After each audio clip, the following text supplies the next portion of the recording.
I grew up in the inner city, and that wasn't the main thing. Single parent home, just my mom.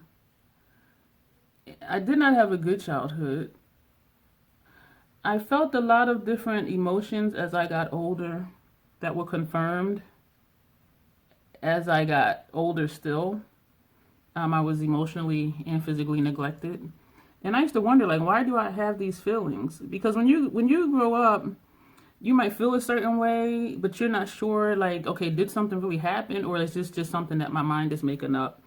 Um, and I found out that I really was physically and emotionally neglected. And so a lot of things started making sense. And then I worked on processing that, which has been challenging, but I got through it. But growing up, I wanted to understand the world that I was living in. Like, why is my life this way? Like, is this like universal? Like, what?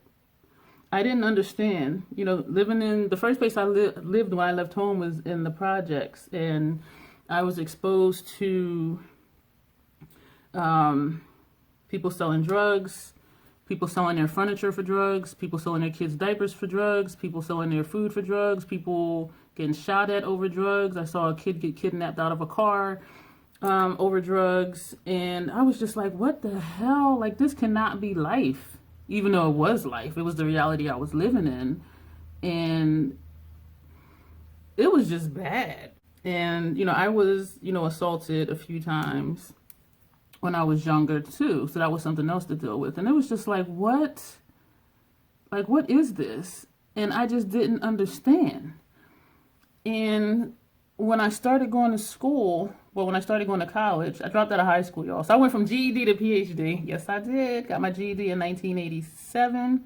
I got my doctorate degree in 2010 in psychology, specializing in addictions. Because at that point, well, actually, by the time I got right after my bachelor's, I did really have a heart to help people. But I got into the soft sciences, number one, because I'm horrible at hard sciences, like math and equations and scientific stuff. Like, my brain is just like, what the hell is that? Like, and I found that I flourished in like the sociology courses, philosophy courses, abnormal psychology, child psychology, different type of therapy classes, social work stuff. But anyway, I wanted to understand, like, why is my life this way? What is this? Is this universal? Is this something that happens everywhere? Is this just in the inner city? Is there hope for my life to be different? Which at that point, starting college, I knew that my life was on the road to being different. It was about me learning that what happened was not okay, and that there was a brighter side to things, and that it was up to me to make that happen. And so I started psychology. Actually, when I started college, I was majoring in criminal justice and minoring in psychology. And both of them fascinated me because that was my world, like psychological stuff. Like, I'm trying to understand what's happening. And then there was this criminal element to my life and things that I saw all the time, the violence, the drugs, the abuse, and things like that. And the psychological side being emotionally and physically neglected. Like, so there was just this thing going on in my head, like, what is this? And why is this?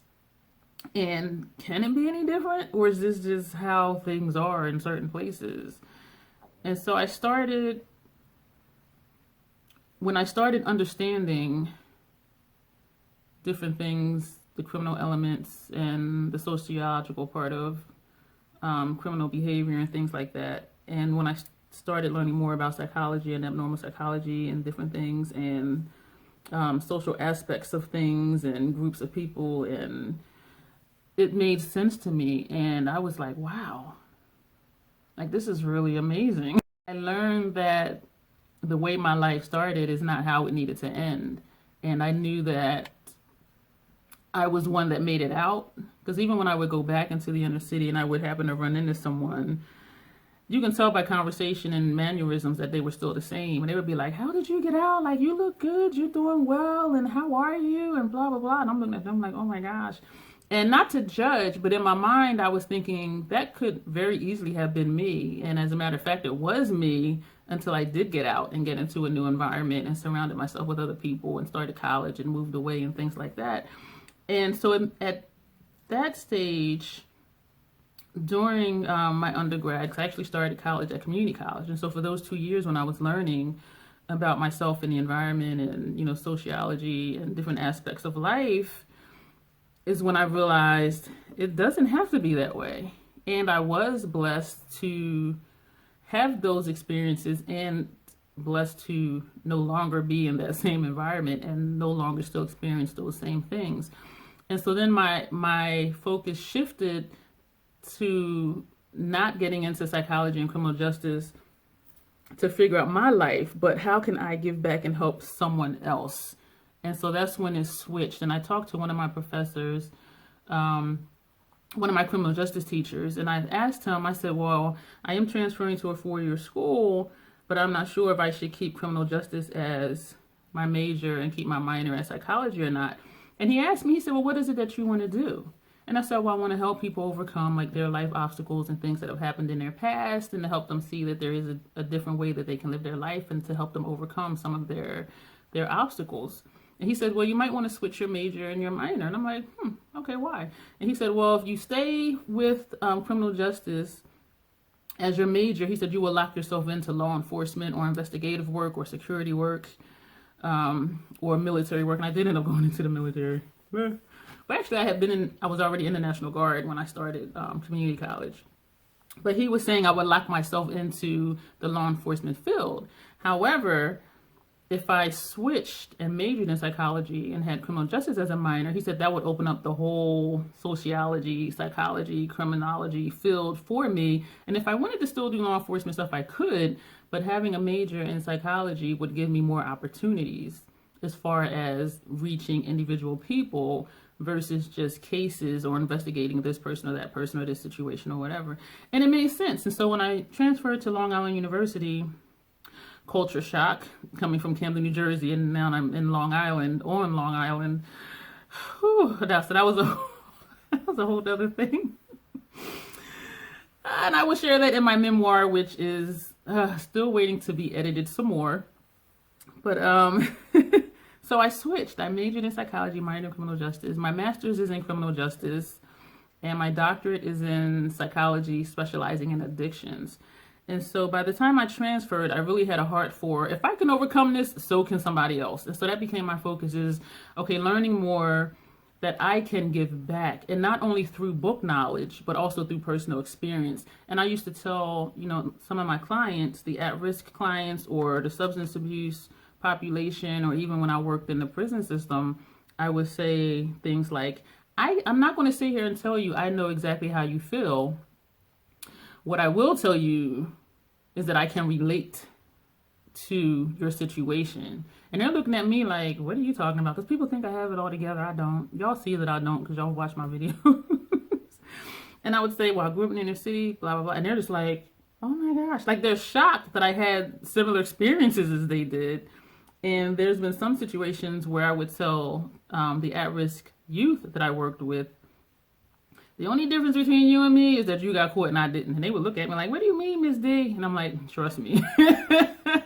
And so it was kind of like a weird benefit to having grown up in the inner city and been through experiences and then working with inner city kids, because there wasn't too much they can get past me, because I'm like, dude, I've been there and I did that, or it's been done to me. So you can't, no, I see it, no. So we're not going to go there. And the kids appreciated it because they're like, she really gets it. Like, she understands. Versus someone who just has book knowledge. And they're like, well, this study says this and this study says that. They sometimes forget that these are people that they're working with. And even sometimes when I would go to the doctor, they would be like, well, the case study says, and I'm like, they didn't do a case study on me. So how is that helping me? Especially if I'm sitting here telling you what's going on with me and you want to start quoting a study that you read. Just listen to what I'm saying to you. And so that's what it's about, is finding someone that's going to listen to you and to your story, and that really has a heart to help you. The person doesn't necessarily have to relate, because I know therapists who didn't grow up in the inner city, who didn't have the same experience as I did, but they have compassion in their heart and they have empathy in their heart, and they can still help you as well as I could, because they're not wrapped up in themselves, and they're not wrapped up in, well, this study this and this study says this and this article says that. They're really listening to you, to what you're saying the issues are and to what you went through, and they're really trying to help you find your own answers, which really is what therapy is someone helping you find your answers, not someone saying you need to do this, you need to do that, you need to do this. No, because it's different for every person, because each person is their own individual. And so that's why I got into psychology, because I suck at hard sciences. And initially I wanted to understand my life and my world, and seeing how I overcame a lot of things. I wanted to give back and help someone else overcome situations and circumstances and their past trauma. And so it ended up going into like a 180, where it wasn't about me understanding me. Okay, I'm a little kooky, actually a lot kooky, I am. But I know I've grown a lot, and I've had a lot of things happen, and I've come to understand, most of those things, not all of them, because some things you just never will understand. And I wanted to give back and help someone else also be the one that made it through. And so that's my educational journey in a nutshell, is wanting to understand me, to understanding me in my life, to then wanting to help someone else understand their life, and to help them have a better life for themselves, and for them to be a better person for themselves. And so I'm going to leave this video here. Thank you guys for watching. Thumbs up, subscribe, and you will see me in the next video.